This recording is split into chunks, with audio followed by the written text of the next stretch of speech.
పెద్దపల్లి జిల్లాకు సంబంధించి ఈరోజు ప్రధాన వార్తలు చూసుకున్నట్లయితే గోదావరి కని బీఆర్ఎస్ పార్టీ కార్యాలయంలో మాజీ మంత్రి కొప్పుల ఈశ్వర్ పెద్దపల్లి బీఆర్ఎస్ పార్టీ జిల్లా అధ్యక్షుడు కోరుకంటి చందర్ మీడియా సమావేశం నిర్వహించారు. ఈ సందర్భంగా మాజీ మంత్రి కొప్పుల ఈశ్వర్ మాట్లాడుతూ కాంగ్రెస్ పార్టీ ఎన్నికల సమయంలో చేసినటువంటి ప్రచారాన్ని నిజం చేయడానికే కాళేశ్వరం ప్రాజెక్టును ఎండబెట్టిందంటూ కూడా అన్నారు. అంతేకాకుండా కాళేశ్వరం ప్రాజెక్టుకు రిపేర్ చేయాల్సింది పోయి మొత్తం కాళేశ్వరం ప్రాజెక్టును నాశనం చేసి గోదావరిని ఎండబెట్టారన్నారు. గోదావరి ఎండిపోవడంతో రైతులకు సాగునీళ్ళు తాగునీళ్ళు లేక అల్లాడిపోతున్నారంటూ కూడా ఆయన ఈ సందర్భంగా వెల్లడించారు. కేవలం కుట్రలు చేయడం ఏంటంటూ కూడా ఆయన ప్రశ్నించారు. అంతేకాకుండా కాళేశ్వరం ప్రాజెక్టు పనికిరాదని ఒకరు చెప్తా ఉంటే మరొక కాంగ్రెస్ మంత్రి NDAC national dam safety authority కూడా కాళేశ్వరం ప్రాజెక్టు బాగానే ఉంది, రిపేర్ చేయొచ్చు అంటూ కూడా చెప్తున్నా కూడా కాంగ్రెస్ పార్టీ కుట్రలు చేసి రైతాంగాన్ని అంతా కూడా ఇబ్బందులకు గురి చేస్తుందంటూ కూడా ఆయన ఈ సందర్భంగా వివరించారు. వెంటనే కాళేశ్వరం ప్రాజెక్టు రిపేర్ చేయకపోవడంతో ప్రతిరోజు 2 టీఎంసీల నీళ్లు వృధాగా సముద్రంలో కలిసిపోతున్నాయి. అంతేకాకుండా కేవలం ఇసుకను దోచుకోవడానికి 2,90,000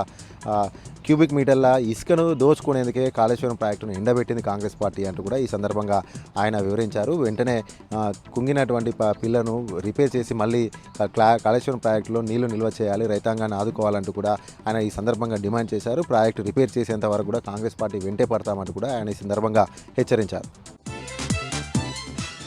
అలాగే మరొక ప్రధాన వార్త చూసుకున్నట్లయితే వరల్డ్ టీబీ దినోత్సవం సందర్భంగా పెద్దపల్లి పట్టణ కేంద్రంలో టీబీ అవగాహన ర్యాలీ నిర్వహించారు. ఈ సందర్భంగా జిల్లా వైద్యాధికారి అన్న ప్రసన్న కుమారి పాల్గొని ర్యాలీకి జెండా ఊపడం జరిగింది. ఈ సందర్భంగా పట్టణంలోని పలు ప్రధాన వీధుల గుండా టీబీ పైన అవగాహన కల్పించడం జరిగింది. ఈ సందర్భంగా వైద్యాధికారి అన్న ప్రసన్న కుమార్ మాట్లాడుతూ గతంలో టీబీ వ్యాధి సాంకేతిక పరిజ్ఞానం అందుబాటులోకి రావడం టీబీ అనేది నివారించగలుగుతుంది. కాబట్టి ప్రతి ఒక్కరు కూడా టీబీకి సోకినటువంటి వ్యక్తి ఎవరు కూడా భయపడాల్సిన అవసరం లేదు. ముందస్తుగా జాగ్రత్తలు తీసుకోవడంతో పాటుగా వైద్యులు సూచించినటువంటి విధంగా చికిత్స తీసుకున్నట్లయితే టీబీ అనేది రూపం ఆపవచ్చు అంటూ కూడా ఈ సందర్భంగా అవగాహన కల్పించడం జరిగింది.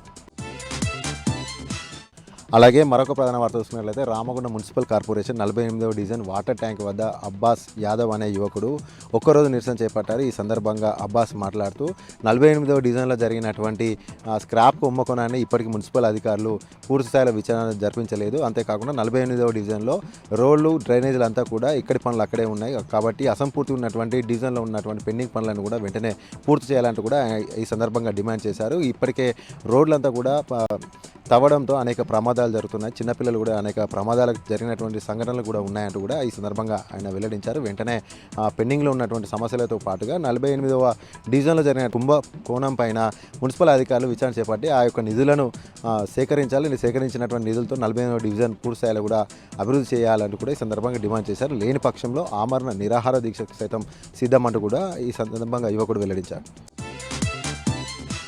అలాగే మరొక ప్రధాన వార్త చూసుకున్నట్లయితే ఆశా వర్కర్ల యొక్క పెండింగ్ సమస్యలు పరిష్కరించాలని డిమాండ్ చేస్తూ రాష్ట్ర వ్యాప్తంగా కూడా చెలో అసెంబ్లీ ముట్టడి కార్యక్రమంలో భాగంగా ముందస్తుగా ఎక్కడికక్కడ కూడా ఆశా వర్కర్లను పోలీసులు అరెస్ట్ చేయడం జరిగింది. జిల్లా వ్యాప్తంగా ఉన్నటువంటి ఆశా వర్కర్లను ఎక్కడికక్కడే ఇళ్ల నుండి బయటికి రాకుండానే ఎక్కడికక్కడ కూడా అరెస్ట్ చేయడం జరిగింది పోలీసులు. ఈ సందర్భంగా ఆశా వర్కర్లు మాట్లాడుతూ పెండింగ్లో ఉన్నటువంటి సమస్యలు పరిష్కరిస్తామని ఎన్నికల సమయంలో హామీ ఇచ్చినటువంటి రేవంత్ రెడ్డి అధికారం చేపట్టి 16 నెలలు గడుస్తున్నా కూడా ఇప్పటికీ ఒక హామీ కూడా నెరవేర్చలేదంటూ కూడా ఆశా వర్కర్లు అయితే వెల్లడించడం జరిగింది. అయితే మేము అసెంబ్లీ ముట్టడికి వెళ్తున్న నేపథ్యంలో ఈ విధంగా ముందస్తు అరెస్టులు ఏంటి, ఇళ్లకు వచ్చి పట్టుకెళ్లడం ఏంటంటూ కూడా ఆశా వర్కర్లు ఈ సందర్భంగా తీవ్రంగా ఖండించడం జరిగింది.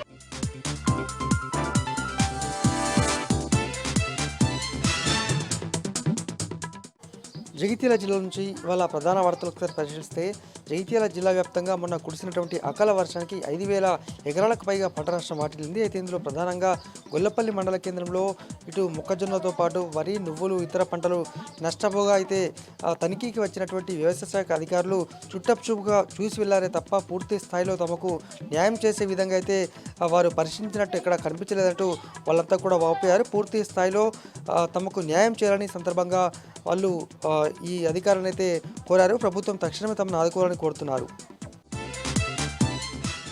మరొక వార్త జగిత్యాల నియోజకవర్గం రాయకల్ మండలం రామోజీపేట గ్రామంలో ఇవాళ ఇద్దరు వ్యక్తులు అనుమానాస్పదంగా తిరుగుతుండగా వారిని స్థానికులు పట్టుకున్నారు. అయితే వెంటనే పోలీసులకు సమాచారం ఇవ్వగా వారి వద్ద తనిఖీ చేయగా ఒక నాటు తుపాకీని అయితే స్వాధీనం చేసుకున్నారు. మరి వారు బీహార్కు చెందినటువంటి వ్యక్తులుగా గుర్తించగా మరి తుపాకీ ఎందుకుంది, వాటి ద్వారా ఎవరైనా భయంభ్రాంతులకు గురి చేసి బెదిరింపులకు పాల్పడ్డారన్న దానిపైన పోలీసులు అయితే విచారణ కొనసాగిస్తున్నారు.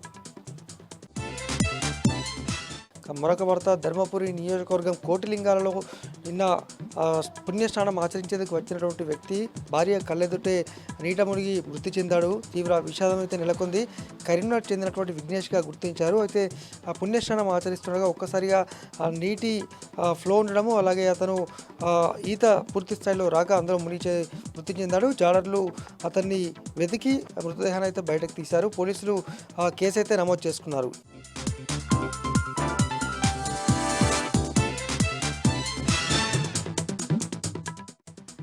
జోగులాంబ గద్వాల జిల్లా కేంద్రం కలెక్టరేట్ వద్ద రైతులు ధర్నా చేశారు. ఆర్టీఎస్ కెనాల్ కి నీటిని విడుదల చేయాలని డిమాండ్ చేస్తూ కలెక్టరేట్ ముందు బైఠాయించి తమ నిరసనను తెలియజేశారు. ఆర్టీఎస్ కెనాల్ కింద 15,000 ఎకరాల్లో పంట ఎండిపోతుందని, వెంటనే 2 టీఎంసీల నీటిని విడుదల చేసి పంటలు కాపాడాలని రైతులు కలెక్టర్ కి వినతి పత్రం అందజేశారు. కలెక్టర్ ఇరిగేషన్ అధికారులతో మాట్లాడతానని రైతులకు హామీ ఇచ్చారు. వనపర్తి జిల్లా గ్రామ పంచాయతీ పెండింగ్ బిల్లుల పట్ల ప్రభుత్వం మొండి వైఖరి వీడాలని మాజీ సర్పంచులు ప్రభుత్వాన్ని కోరారు. కొత్తకోట పట్టణ చౌరస్తాలో పెండింగ్ బిల్లులు చెల్లించాలంటూ మాజీ సర్పంచులు ధర్నా చేశారు. గత ఏడాది కాలంగా ఆందోళనలు ధర్నాలు చేస్తున్నప్పటికీ ప్రభుత్వం పట్టించుకోవట్లేదన్నారు. పెండింగ్ బిల్లులు చెల్లించకుంటే ఆందోళనలు మరింత ఉధృతం చేస్తామని మాజీ సర్పంచులు ప్రభుత్వాన్ని హెచ్చరించారు.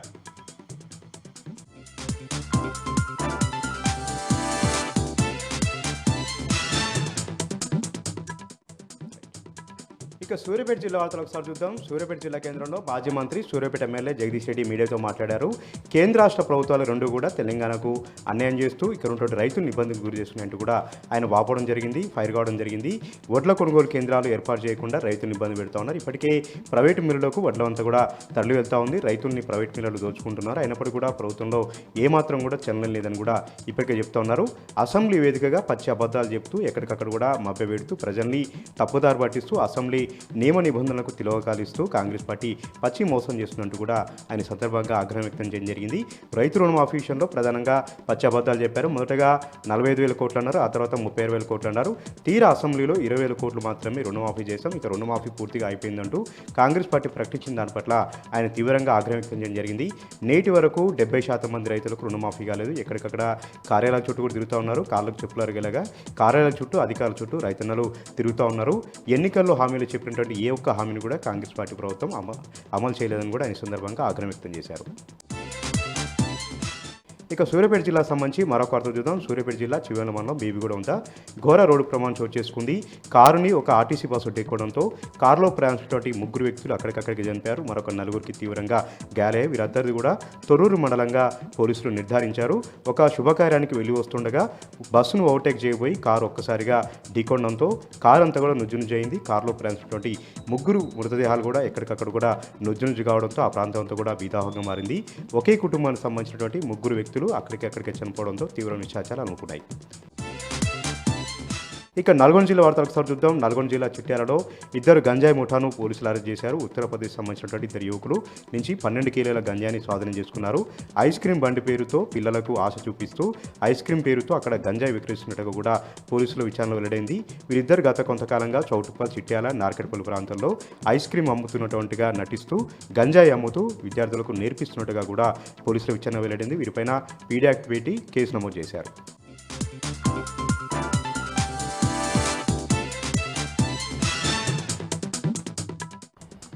ఆదిలాబాద్ జిల్లా వార్తల విషయానికి వస్తే జిల్లా కేంద్రంలోని కలెక్టర్ కార్యాలయం ఎదుట anganwadi teachers and helpers union ఆధ్వర్యంలో అంగన్వాడీ టీచర్లు ధర్నా కార్యక్రమం చేపట్టారు. గత ఎన్నికల సమయంలో కాంగ్రెస్ పార్టీ తరఫున ఎన్నో హామీలు ఇచ్చారని, ఇప్పుడు కాంగ్రెస్ ప్రభుత్వం అధికారంలోకి వచ్చినప్పటికీ కూడా గత 15 నెలలు కూడా తాము ఎన్నో మార్లు ఆందోళన చేసినా ప్రభుత్వం మాత్రం ఏమాత్రం పట్టించుకోవడం లేదని ఆందోళన వ్యక్తం చేశారు. ఎన్నికల సమయంలో ఇచ్చిన హామీలను వెంటనే నెరవేర్చాలని డిమాండ్ చేశారు. తమకు నెలకు 18,000 రూపాయల వేతనం ఇవ్వాలని, అలాగే ప్రభుత్వ పరంగా వచ్చే సౌకర్యాలను కల్పించాలని, ఈ పక్షంలో తమ ఆందోళనను మరింత ఉధృతం చేస్తామని హెచ్చరించారు. ఇప్పటికే 48 గంటల పాటు రిలే నిరాదరణలు చేసి ప్రభుత్వానికి వినవించిన ప్రభుత్వం ఏమాత్రం పట్టించుకోవడం లేదని అంగన్వాడీ టీచర్లు అలాగే హెల్పర్స్ ఆందోళన వ్యక్తం చేశారు. ఇక మరో వార్తా విషయానికి వస్తే జిల్లాలో జొన్న పంట కొనుగోలు కేంద్రాలను వెంటనే ఏర్పాటు చేయాలని డిమాండ్ చేస్తూ రైతులు ఈరోజు జిల్లా కలెక్టర్కు వినతి పత్రం సమర్పించారు. జిల్లా కేంద్రంలోని కలెక్టర్ కార్యాలయంలో ఏర్పాటు చేసిన ప్రజావాణి కార్యక్రమంలో జిల్లా కలెక్టర్ రాజా శీషాన్ని కలిసి తలమడుగు మండలం కజ్జల గ్రామస్తులు వినతి పత్రం అందజేశారు. ఇప్పటికే పంట చేతికొచ్చిన సమయంలో అకాల వర్షాలు తమకు ఎంతో ఆందోళన గురి చేస్తున్నాయని ఏప్రిల్ నెలలోనే జొన్న పంటకు సంబంధించిన కొనుగోలు కేంద్రాలను ఏర్పాటు చేయాలని డిమాండ్ చేశారు.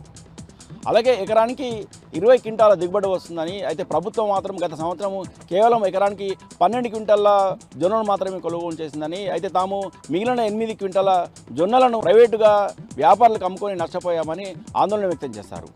జొన్న కొనుగోలు కేంద్రాలను ఏర్పాటు చేయడంతో పాటు ఎకరానికి 20 క్వింటాల జొన్న పంటను కొనుగోలు చేయాలని సందర్భంగా రైతులు జిల్లా కలెక్టర్ను కలిసి వినతి పత్రం అందజేశారు.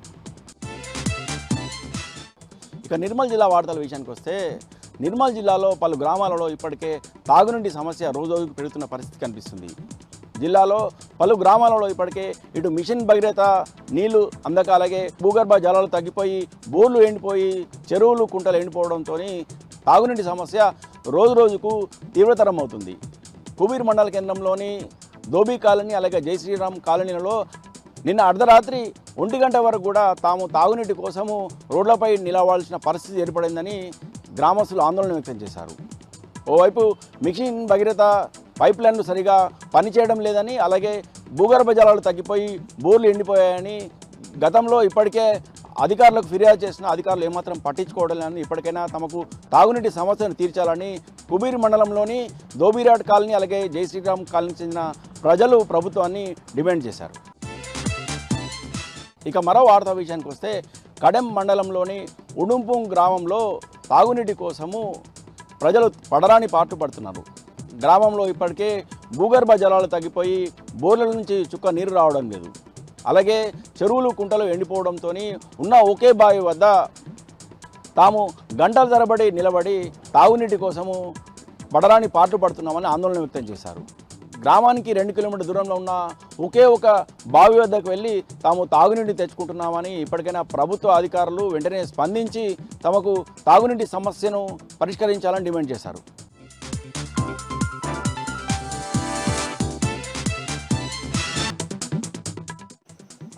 ఉమ్మడి మెదక్ జిల్లాలో ఈరోజు ప్రధాన వార్తలు ఈ విధంగా ఉన్నాయి. గత 2 రోజుల క్రితం కురిసినటువంటి వడగండ్ల వర్షం ఫలితంగా ఉమ్మడి మెదక్ జిల్లా వ్యాప్తంగా సుమారు 1500 ఎకరాల్లో పంట నష్టం జరిగినట్టుగా అంచనా వేస్తున్నారు. ఇంకా పూర్తి స్థాయిలో అంచనా వేస్తే దాదాపు 2000 ఎకరాల వరకు కూడా పంటలు నష్టపోయినట్టుగా సమాచారం కనిపిస్తూ ఉంది. ముఖ్యంగా సిద్దిపేటలో నిన్న మాజీ మంత్రి హరీష్ రావు ఇక్కడ సిద్దిపేట మండలం, నారాయణరావుపేట మండలాల్లో నష్టపోయినటువంటి పంటలను ఆయన పరిశీలించి పూర్తి స్థాయిలో ఎన్యూమరేట్ చేయాలని చెప్పి వ్యవసాయ అధికారులను ఆదేశించారు. అట్లాగే జహీరాబాద్ ప్రాంతంలో తీవ్రమైనటువంటి పంట నష్టం జరిగినట్టుగా తెలుస్తూ ఉన్నది.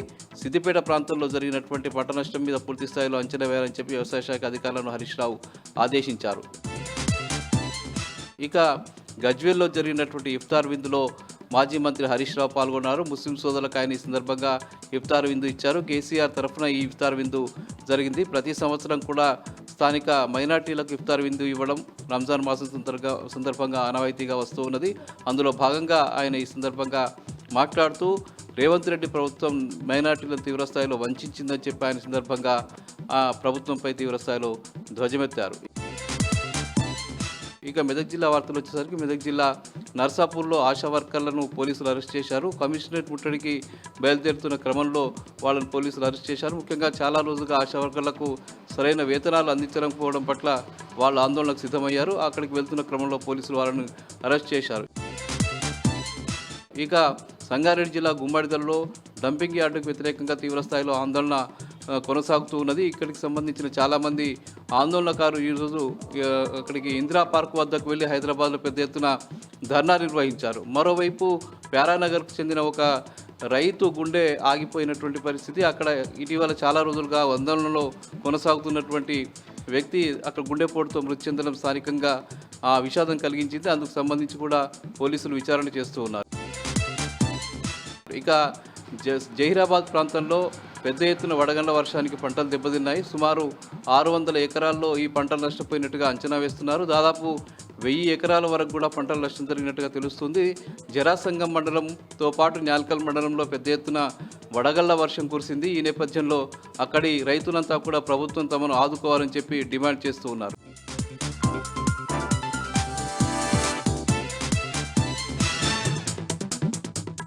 ఇక ఈరోజు నాగర్ కర్నూలు జిల్లా ప్రధాన వార్తలు చూసినట్టయితే ఎస్ఎల్బిసి టన్నెల్లో ప్రమాదం జరిగి నేటికి 31 రోజులు అవుతా ఉంది.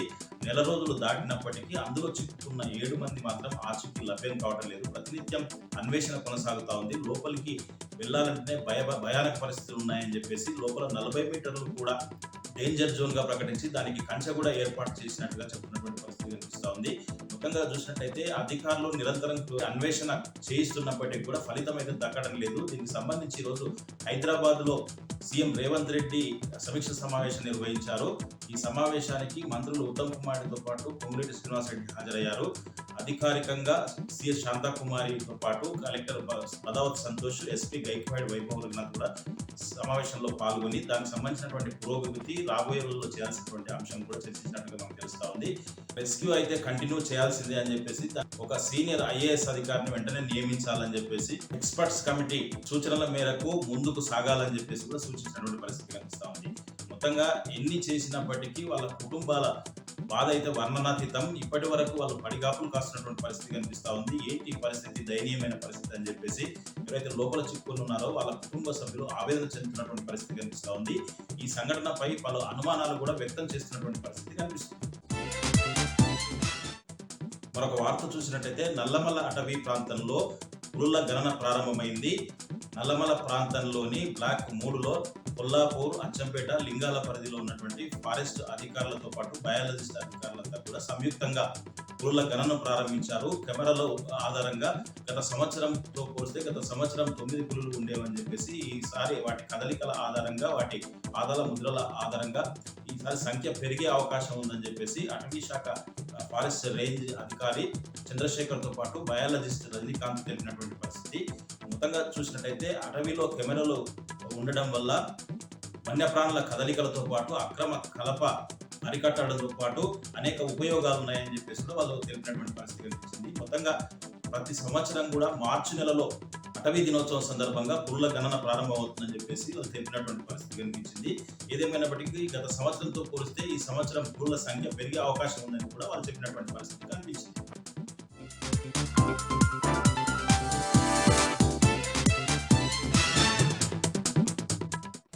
వరంగల్ జిల్లా ప్రధాన వార్తలను పరిశీలించినట్లయితే ఆజాంజాహి మిల్లుకు సంబంధించిన కార్మికులు, ఆ కుటుంబాలన్నీ మాజీ ఎమ్మెల్యే నన్నపనేని నరేందర్ ఆధ్వర్యంలో వరంగల్ జిల్లా కలెక్టర్ సత్యశారదాదేవిని కలిసి వినతి పత్రం అందజేశారు. ప్రధానంగా సుప్రీంకోర్టు ఇచ్చిన ఆదేశాల మేరకు మా అందరికీ కూడా ఇండ్ల పట్టాలు ఇవ్వాలని వాళ్ళు కోరిన సందర్భం కనిపిస్తూ ఉంది. 2002లో ఆజాంజాహి మిల్లు మూతపడే సమయానికి 454 మంది కార్మికులు ఉంటే ఆనాడు కాంగ్రెస్ హయాంలో 134 మంది కార్మికులకే ఇండ్ల పట్టాలు అందజేశారని, మిగతా 318 మందికి కూడా ఇండ్ల పట్టాలు ఇవ్వాలని సుప్రీంకోర్టు ఇచ్చిన ఆదేశాల మేరకు ఇండ్ల పట్టాలు ఇవ్వాలని చెప్పి వాళ్ళంతా కోరిన సందర్భం కనిపిస్తూ ఉంది. ఇప్పటికే మేడే వరకు డెడ్లైన్ విధించిన సందర్భం కనిపిస్తూ ఉంది. మేడే వరకు మాకు ఇండ్ల పట్టాలు ఇవ్వకుంటే రాష్ట్ర ప్రభుత్వం పైన ఉద్యమాలు చేస్తామని చెప్పి వాళ్ళంతా కూడా హెచ్చరించిన సందర్భం కనిపిస్తూ ఉంది. ఇవాళ ఉమ్మడి ఖమ్మం జిల్లా వార్తలు ఒకసారి గమనించినట్లయితే కొత్తగూడెం జిల్లాలో ఇసుక తుఫాన్ మరొకసారి మొదలైంది. మనుగూరు మండలం చినరాయిగూడెం గ్రామానికి సంబంధించినటువంటి ఇసుక ర్యాంప్ విషయంలో ఒక ఇసుక మాఫియా డాన్ తమను వేధిస్తున్నాడంటూ పెద్ద ఎత్తున తరలించినటువంటి చినరాయిగూడెంకి సంబంధించినటువంటి సొసైటీ సభ్యులు అట్లాగే గ్రామస్తులు కొత్తగూడెం కలెక్టరేట్ ఎదుట ధర్నా చేశారు. దాంతోపాటు కలెక్టర్ని ఆశ్రయించి వినతి పత్రం సమర్పించారు. 130 మందితో ఉన్నటువంటి సొసైటీని కాదని కేవలం 20 మంది ఉన్నటువంటి సొసైటీకి సంబంధించిన వ్యక్తులకు ఎట్లా సొసైటీని కేటాయిస్తారంటూ డిమాండ్ చేశారు. దాంతోపాటు కోర్టు తీర్పు ఉన్నప్పటికీ అధికారులు డబ్బులకు అమ్ముడుపోయి ఒక వ్యక్తికి ఎట్లా కేటాయించారంటూ అధికారులను నిలదీశారు. ఖచ్చితంగా సొసైటీ చిన్న రాయగూడెంకి సంబంధించిన సొసైటీ విషయంలో జరిగినటువంటి అక్రమాలను సరిచేయాలి, సొసైటీకి ఇప్పుడు కేటాయించినటువంటి విధానాన్ని రద్దు చేయాలని చెప్పి అక్కడ ఉన్నటువంటి సొసైటీకి సంబంధించినటువంటి సభ్యులంతా కలెక్టర్ని కలిసి వినతి పత్రం సమర్పించారు. కలెక్టరేట్ వెళ్ళేటువంటి సమయంలో పోలీసులు అడ్డుకోవడంతో కొద్దిసేపు ఆందోళన చేశారు. ఆ తర్వాత కలెక్టర్ని కలిసి జరిగినటువంటి విషయాన్ని విపులంగా చెప్పారు. ఇసుక మాఫియాకి సంబంధించిన వ్యక్తులను బయటికి పంపించి గ్రామస్తులకు అట్లాగే సొసైటీ సభ్యులకు మాత్రమే చినరాయగూడెనికి సంబంధించినటువంటి ఇసుక ర్యాంపుని కేటాయించాలని వారు ప్రభుత్వాన్ని డిమాండ్ చేశారు. సీఎంఓ పేరును ఉపయోగించుకుంటున్నటువంటి ఒక వ్యక్తి ఇక్కడ ప్రయత్నం చేస్తున్నారంటూ కూడా కలెక్టర్కి ఇచ్చినటువంటి ఫిర్యాదులో పేర్కొనడంతో పాటు కలెక్టర్కి చెప్పి తమ గోడు వెలుబుచ్చుకున్నారు.